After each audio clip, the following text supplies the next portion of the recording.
Hello. Hey, everybody. Hey, welcome to Tea Time. Hey, Bonnie, what's going? up? It's good to see you. Yeah. I know. So, Alicia, she's starting a new alpaca farm, so she couldn't be with us. Eric's up waxing his ankles. So, I'm not really actually sure what everyone... That's a thing, right? People do that, right? No, Bonnie, I'm happy you're with us today. I am too. It's nice to see you. Yeah. I'm happy to be here. Yeah, man. And so come and join us. Happy to see you guys also. Let me make sure I can see you. And Alicia says, what? I want an alpaca now. I know, they're so cool. Do you prefer alpacas or llamas, or do you care? I don't think I care. I prefer alpacas. I think if I got either one, I would be like, not weird enough. Not weird enough. So if you want to go weird, you have to get a Bactrian camel. That's the 2-hump camel, right? Everyone's used to the dromedaries, the 1-humps. You got to get the Bactrian camels if you're going for weird. No, I've seen those. Okay, then fine. Find me something new. I thought they were discovering new things like all the time. I just saw It's just all scorpions and lizards, though, and that's not fun. There's a bird out there that it's called the horned screamer, and it's got. I'm not making this up, and it's got like. It grows like this cartilage horn right out of the top of its head. It can be up to like 6 inches long. It's a unicorn bird. Right. But it's called the horned screamer. That would be an awesome pet. Okay, friends, so you really joined us at the best tea time. Watch out for the guard bird. Time.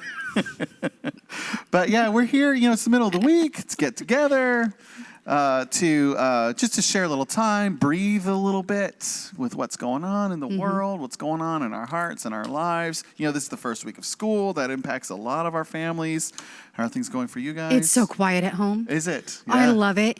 And my daughter, Haley, she's in college, but she's been working during the day the last couple of days. Oh. So I'm like, there's no one home. Yeah. There's no one home. I go out there, I'm like, I don't know if I like this now. Oh, yeah. I need to find something else to do. Yeah. I can't just sit here in a quiet house. Yeah, I like the sounds of my family. It's a weird house when they're not there. Yeah. Yeah, but we're having a good first week. Y'all having a good first week? We're 2 days in. If you're local to Brevard County, this is the second day of public school. Oh, no, Tuesday, Wednesday, today's Thursday. Third day of public school. So hopefully your families are doing okay. The folks you know and love are doing okay with our new school year. So what happens on Tea Time is we start to focus on the next Sunday, right? And so we are still walking through Ephesians. We're not hitting the whole book, it'd be better if we would hit the whole book, but we completely encourage you to fill in the gaps at home. Hey-o, that's right. Read it for yourselves. Let the Spirit talk to you direct. So the passage for this coming Sunday is Ephesians chapter 5, verses 15 through 20. And, the theme that we're landing on for Sunday, like the big idea. So each Sunday we've had, this big idea, this overarching idea of, the hope of Christ or living a life worthy or the power of love within you. These big ideas. Last week it was this the truth of God that goes beyond our ability to understand things. And so this week the whole where we're going with this, where we're going with the passage this week just escaped me because I was thinking about the last week's. Give me a second. I'll look it up. What's the point? It's the last verse of the passage. It's 5:20. I've typed it into 15 different websites, but Yeah, I'm gonna get it faster than you. God. Giving thanks. Giving thanks. That's it. So what do you do when you forget to give thanks? I know, right? Oh my gosh, that's so good because that's so often what we do. And I wrote for our little newsletter, if you got it, the Wesley Weekly, this quote from The Matrix, where how humans, we define our reality by, I forget the exact quote, but basically by the trouble, by the stuff that we complain about.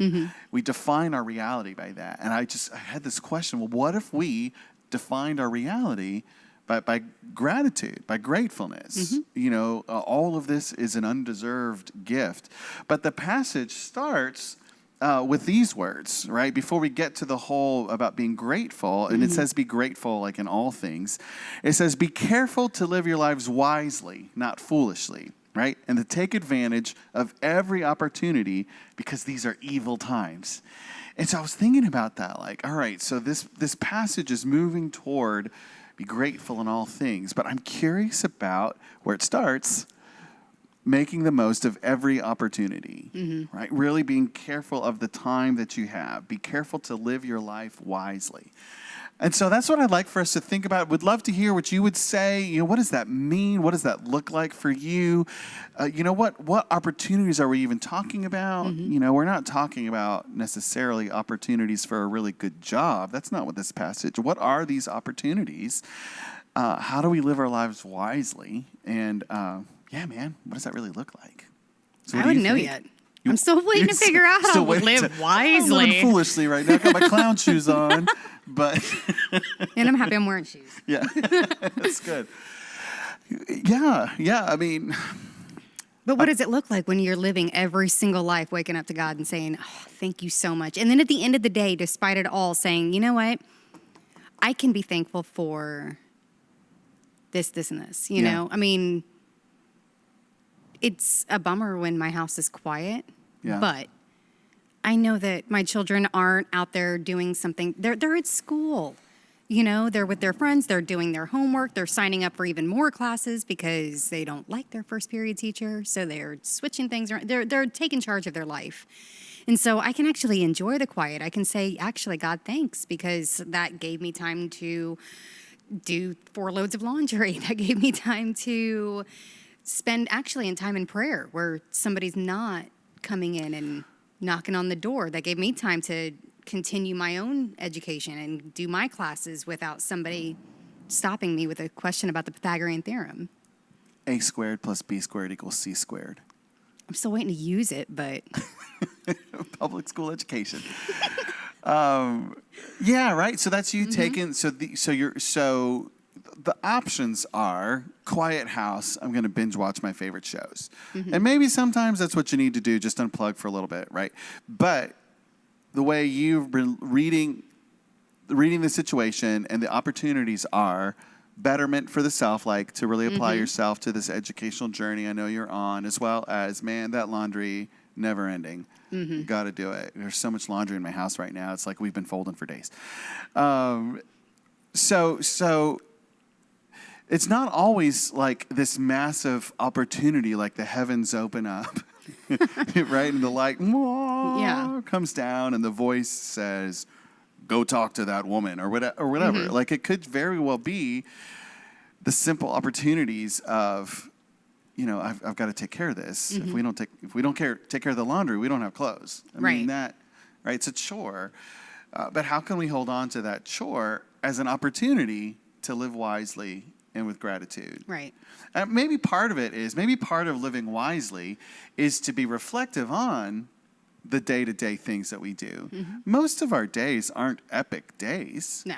You know, we do what we do, and hopefully we have a good spirit through it. Maybe part of this being careful how you spend your time is to really be reflective. You know, and what would those questions be, right? So if you're going to be reflective, to make the most of every opportunity to live a wise, God-honoring life, what are the questions that are like the self-checks? Like, okay, how do I embrace this opportunity? Which is basically, what am I going to do with my time? What would those questions be? How do I see God in this? That's pretty good. How do I see God in this? And I have literally run away from something where I was grasping. I remember one time, it was actually a job, and I needed a job at the moment. Farmer? Oh, man, that would have been great. Sweet job. No, actually, it was supposed to be an office job, and then come to find out that it was for an embroidery company, and all I had to do was walk around, and every time a thread broke, I had to rethread the machine. And about 6 hours after that, I'm like, I cannot do this. I mean, I could. Like, it's easy. I can thread needles all day long. Physically could do it. I can physically do it. It was so mind-numbingly boring. I couldn't, and the people were just not nice at all. I mean, just like, kind of gave off the impression that I had read a book about child labor laws in the 1900s. Okay. You know, and that they thought this is actually a great idea. You know, like that was. That's not a good, I You know, feel like an oppressive spirit in the place. Yeah. Yeah? And I was just like, there's no amount of money that you could pay me, and it wasn't a lot, but that I can't see God in this. It was like no matter what I did, I mean, and I felt like I was literally grasping at straws at some point where I'm like, okay, well, maybe this could be an No, it's not an opportunity for ministry because there's only 3 other people who work here and they don't have customers who come in. So, but here's the thing, right? This is what I love about God. You know, because it's not like God wasn't there. Right. It's not like God had abandoned these people. I mean, even the wicked, you know, we're in an age now, we're in a time between the times where, and you can still see it in the Old Testament too, God's heart for the wicked. Even, you know, I've been reading through the prophets and in these, these horrible warnings and judgments and indictments against the wicked. There's still this turn to hope. There's still this opportunity to turn, right? Anyway, so God was there. God was there with the embroidery place. But in terms of your call, where you were in your life at that time, it was a foolish thing for me to do. Right. Was God in it in a way that you were called to serve there? Exactly. So maybe where God was in that place was, hey, Bonnie, learn these lessons and get out, or something like that. And actually, that's how I felt later on. Was, you know, it was because how do I put it? What I read the other day, Satan will tempt you to do more good than harm. In the sense that you can have great opportunities. Oh, okay. But is it the right opportunity? Yeah. Is this really where God is calling you? Sure, there's or does all it kinds just of good look ideas great out there. on paper? You know, and we've seen that over and over. You know, you think you've got this great job, it's going to work out well, and it just eats away at your soul. I can provide the kind of life I want to give my kids. Right. Some security. You know, but what's the cost of that? Soul. All right, so I'm going to push back a little. I think a better question, how'd you put it? What did you say? Where is God in this? Where is God in this? Because I think because we know God is in it, maybe the question's not where is God in it. I mean, that's helpful, but I think for me, what's God saying, or because God's in it. God's there. There's nowhere you can go where God's not there. Exactly. So what is the question? If we're looking to make the most of every opportunity, and God calls each of us individually, so maybe what is God calling me to do here? I already don't like it. I don't like it. I mean, I feel like there's so many opportunities that end up becoming more of a stumbling block. Well, and part of it is like we're so doing focused. What is God calling me to do here? To do? What can I do? What can I do? We love doing. You know, I think back to there's a passage where Jesus is visiting dear friends. They're the kind of friends that are like family, Mary and Martha, right? Right. And in that time, there's a prescribed role for women, all right? And it's a kitchen type role. And so Martha, she's doing it. She's working hard. She's getting the sandwiches ready, you know, cutting them into the little triangles, and, right? And then Mary, her sister, is just sitting there listening to Jesus. And it's interesting, Jesus' response is not necessarily that either one of them has made the wrong choice. Well, no, he does kind of say that Mary has chosen the better thing. But you know, the rebuke on Martha is not that she's wrong in what she's doing. It's that she's wrong in wanting to change what her sister is doing. Maybe so clumsily, all I'm trying to get to is sometimes the call is not to do, but to just sit there and listen. I think we keep looking for God to fill in the gaps. You know, what is the reason? I hear this all the time. People speculating, well, maybe that happened so that this would happen. Maybe God called me to this church so that I can help that person, which absolutely, but I'm almost positive there's more to it. Right. And we keep looking to figure out, why does God do what God does?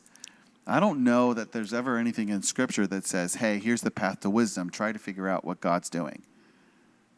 or why God's doing something. There you go. Thankful for the Right, breath in my Alan. lungs, you know? Right. And that's just it. And that's what, Undeserved we've been... gift. You don't deserve the breath you breathe. Yep. And that's what I've It's all a been, gift. we've been saying and it's on not social you're media. awful. It's just because it's all a gift. Sorry, what are you saying? I was going to say, that's what we've been saying on our social media posts is, as long as you have breath in your lungs, you are a people of purpose and destiny. God is using you. He is in your life. Even if you're rejecting him, he's still there. Like, you can turn Right. your back on him and Still going to do what he's going to do. still there. And Yeah. he's still, he is. He's going to continue to do what he does. And So God's the doer. God is the doer. So what's the And then he question? What's the says, question? and then God will say, you only need to be still. I'll fight your battles. And I think that's where we really lose an opportunity to be still and get out of his way. We're so busy. How can I serve you, God? And that's a great thing. And we don't want to stop doing that. But sometimes the best way we can serve him is to get out of his way. Yeah. Especially when it comes to our own lives. That is, helping somebody else, that's serving somebody else. He says that's the best way to show somebody that you love them. But when it comes to myself, is that an opportunity for me? Or is it an opportunity for him? Because I don't want to be in his way on that one. And it's not and so when that- I can't find God in this, if I'm sitting here going, well, God, I don't see you in this, well, maybe it's because I'm in the way. And I don't think, I mean, because if we think about it, this is one of my problems with the Mary Martha passage, is I'm pretty sure Jesus really enjoyed the little triangle sandwiches that day. Right? Mm-hmm. They're delicious. So it's not that the call, the wise life, because this passage is making the most, I forget the exact phrase, but, responding to these opportunities, which does not mean just sit there and wait for God to do something. I mean, it's made clear that we're the hands and feet of Christ. Right. It's that the doing is not sourced by our own energy, informed by our own cleverness. I mean, we're in it, we're part of it, but the source of it has got to be God. And maybe that's part of what that passage means. What is it? Psalm 46 about be still and know that I'm God. 46:10. Yeah. So maybe there's something about, all right. So what's the question? I love this question. So what's the question we ask to make the most of every opportunity? Well, not what is God calling me to do? I mean, these aren't bad questions. No. I'm just looking for a question that somehow I feel like there's a better one out there. And maybe, I don't know, maybe that's a rabbit trail. That's not being So still. I love at the end of the day when, and I've had a lot of people challenge me with this one, but then when you go to prayer at the end of the night, what are 3 things that you are thankful for? What are you thanking God for today? And to me, if you can find even 3 things to say, yay, Jesus, for at the end of the day, thank you so much that it was a success. I mean, if you could find one thing that God did. God made sure you actually got every green light on the way home, because that never, ever, ever, ever happens for me. And sometimes I just want to get home. And I know that it's a simple little thing, but I also happen to know for a fact that somehow, no matter what, I hit every red light on the way home. It doesn't matter. Like, it's been years. Like, it's a family joke. Yeah. If Bonnie's in the car. Get ready to stop a Yep, lot. a lot. So at the end of the day, if I actually hit a bunch of green lights, I can say thanks. Thanks for allowing me to get home. Because honestly, I don't even get mad about the red lights anymore either. I was going to say, you got to thank God for the red lights. And that's just it too. I do often thank God for the red lights, because I can't help but wonder, what'd you spare me from? Did that extra 5 seconds at that red light, and I don't want to be speculative about it, but for example. Oh, but we can't help ourselves, right? That extra 5 seconds at that red light might mean the difference between whether or not that car up there T-bones me. You know what? We need to do that old Amy Grant song. What is that? Angels Watching Over Me? Oh, yeah. Huge favorite. So, Eric, if you can hear us, let's line it up, buddy. Angels Watching Over Me. Give the people what they want.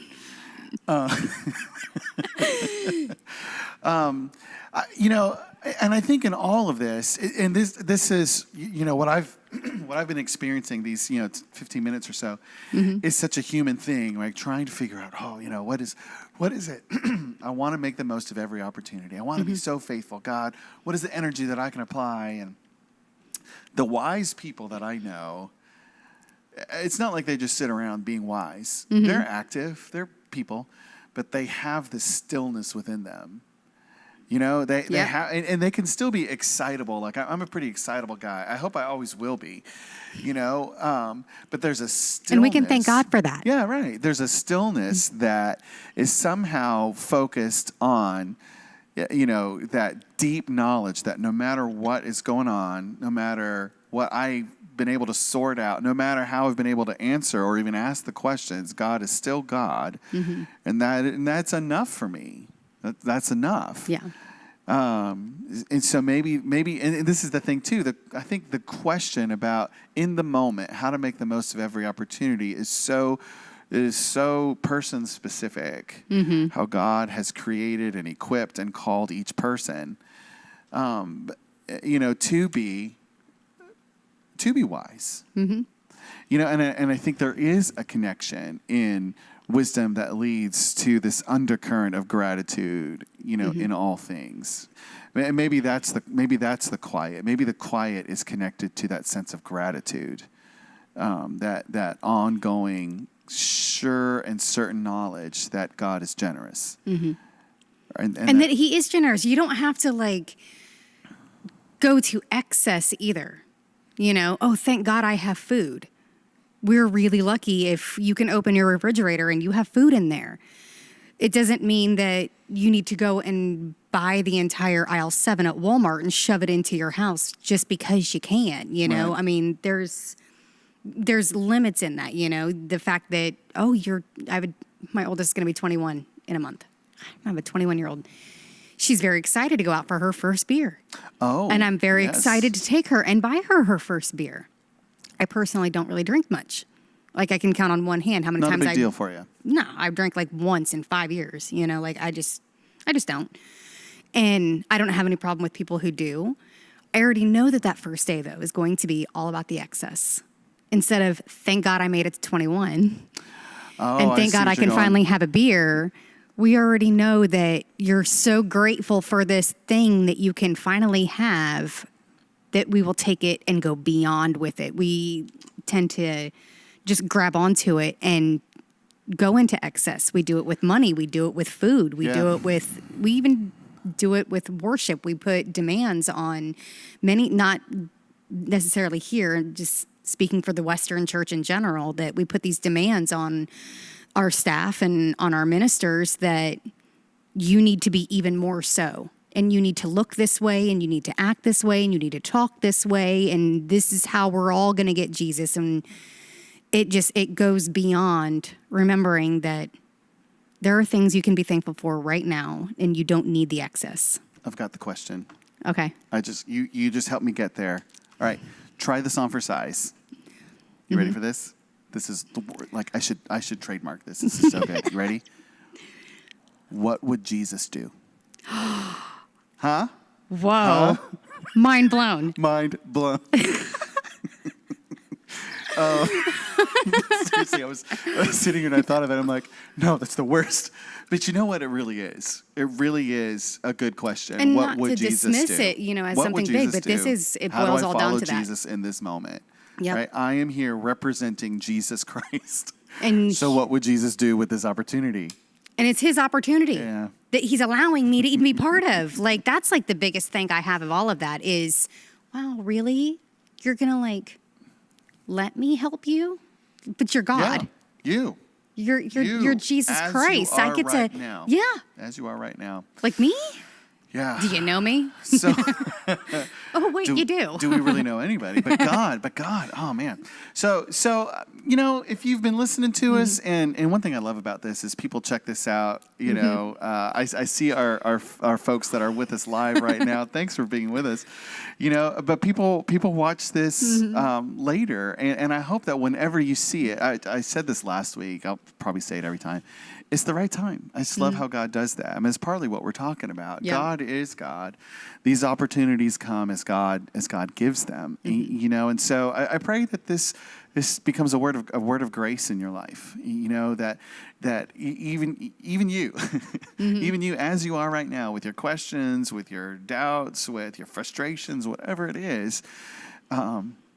God is delighted to invite you to respond to these opportunities. Absolutely. You know, and so, yeah, man, that's a pretty good question. What would Jesus do in this moment?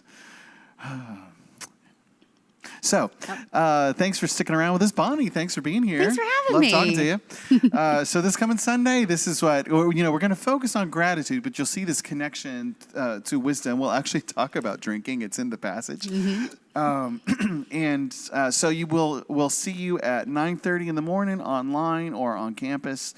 We'll see you at 11 on campus. If you're local, that's the traditional service. Youth, if you're hearing me, we'll see you at 5 o'clock on Sunday as our normal time. But something that is unusual this week to remind you about is Saturday we're having our beach cleanup day. And we chose to do this to really get the church together and with the community. Sounds like an opportunity. Nice. And so that'll be Saturday at 9:30 at Canova Park. And, you know, the Sandy Paws, the dog rescue folks, that they say they'll have supplies provided, but I'm going to bring some gloves, you know, and try to bring a few things too so I can just be ready. We'll just be out there for a couple hours, you know, enjoying the beach, enjoying being outside, enjoying each other. We hope to see you there. You don't have to sign up or anything. Just show up. And so it'll be this Saturday, 9:30, Canova Beach Park. If you're local, we hope to see you there. All right. Fun. Thanks for hanging around with us. Lord bless you. Bye. Thanks. See you soon.